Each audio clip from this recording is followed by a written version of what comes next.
কাজ করতেন অন্যের খাবারের হোটেলে। স্ত্রীর পরামর্শে চাকরি ছেড়ে দিলেন। মাত্র 4,000 টাকায় রেস্টুরেন্টের ব্যবসা শুরু করেন। 1.5 বছরের মাথায় সাফল্য পেয়ে এখন স্বপ্ন দেখছেন দুবাইতে একটি রেস্টুরেন্ট দেওয়ার। কর্মসংস্থান সৃষ্টি করেছেন 5 বেকার যুবকের।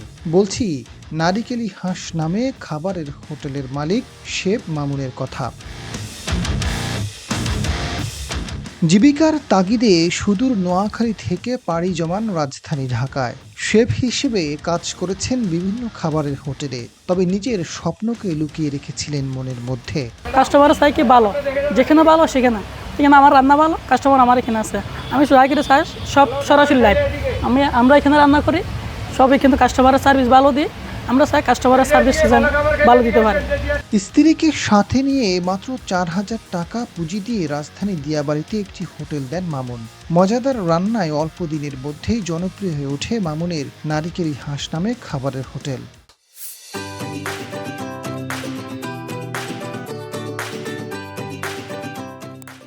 আমি আগে চাকরি করতাম, অসংখ্য নিজে খাইতে কষ্ট হইতো। মালিকেরা তো চাকরি করলে তো মালিকেরা তেমন খাওয়াইতো না। আল্লাহর মতো চাকরি করছি, কাজ শিখছি। এখন আমি একটা রেস্টুরেন্টের মালিক। আমার আন্ডারে এখন 5 জন লোক আছে, 5 জন লোক আছে। এবং আমি 5টা পরিবার আমি আল্লাহর মতো চালাইতে পারতেছি। যশোরে বিখ্যাত নারিকেলি হাঁসের পাশাপাশি মামুনের রেস্তোরাঁতে রয়েছে হাঁসের কালাভুনা, লাল ভুনা, গরুর বট, কলিজা ও গরুর কালাভুনা। লোভনীয় এসব খাবার মামুন নিজেই রান্না করেন, আর সহযোগিতা করছে তার স্ত্রী। আর একটা রেস্টুরেন্ট দেওয়ার চিন্তা ভাবনা করি, জায়গা সব কমপ্লিট রেডি। কিছুদিন পরে একটা রেস্টুরেন্ট দেবো, ওইটার নামও নারকেলি হাঁস নাম থাকবে। নারিকেলি হাঁস এতটাই মজাদার, কেউ একবার খেলে স্বাদ মুখে লেগে থাকে। তাই তো বারবার খেতে আসেন ভোজন রসিকরা। পরিবেশ ভালো হওয়ায় বিভিন্ন অফিসের কর্মচারী থেকে শুরু করে কর্মকর্তা কেউই মামুনের রান্না খেতে ভুল করেন না।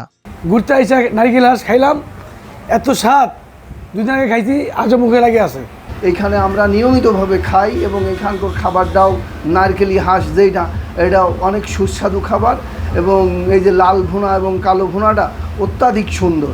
মামুনের রেস্তোরাঁতে চাকরি করে সকল সুযোগ সুবিধা পান কর্মচারীরা। খাবার প্রেমীদের সার্ভিস দিতে পেরে বেশ আনন্দ পান তারা। লোকেশন হলো উত্তরা ডিয়াবাড়ি ফুড কোর্ট। এটা হলো মেট্রো 1 নম্বর স্টেশন। আমাদের রেস্টুরেন্টের নাম হলো নারকেলি হাঁস। আমাদের এখানে সিগনেচার আইটেম হলো নারকেলি হাঁস, হাঁসের লাল বুনা, কালো বুনা, চুই জাল, গরুর কালো বুনা, লাল বুনা, গরুর কলিজা, বট, সাথে আছে চাউলের রুটি, চাপটি, সিটা পিঠা, পরাটা। এগুলো লোকজন খায় এবং আমাদের এই রেস্টুরেন্টে আমরা এগুলো বিক্রি করে খুবই সন্তুষ্ট। চাকরি করতে খুবই ভালো লাগে, কারণ এখানে লোকজনের জনপ্রিয়তা বেশি। নতুন বাজার থেকে লোক আসে, পুরান ঢাকা থেকে আসে, লালবাগ থেকে আসে, বিভিন্ন জেলা থেকে লোক এসে নারকেলি হাঁসটা একটু খায় বেশি, মানে পছন্দ বোধ করে। এটা যদিও যশোরের ঐতিহ্যবাহী, কিন্তু এটা আমরা করছি আমাদের সিগনেচার আইটেম। শুধু আমাদের এই রেস্টুরেন্টই আছে, এখানে আর কোথাও পাবেন না। বিশ্বে যা কিছু সৃষ্টি চির কল্যাণকর, অর্ধেক তার করিয়াছে নারী, অর্ধেক তার নর। একসাথে খাবারের হোটেল দিয়ে জাতীয় কবি কাজী নজরুল ইসলামের এই উক্তিটি বাস্তবে রূপ দিলেন মামুন দম্পতি। Azad Faruk, GTV news.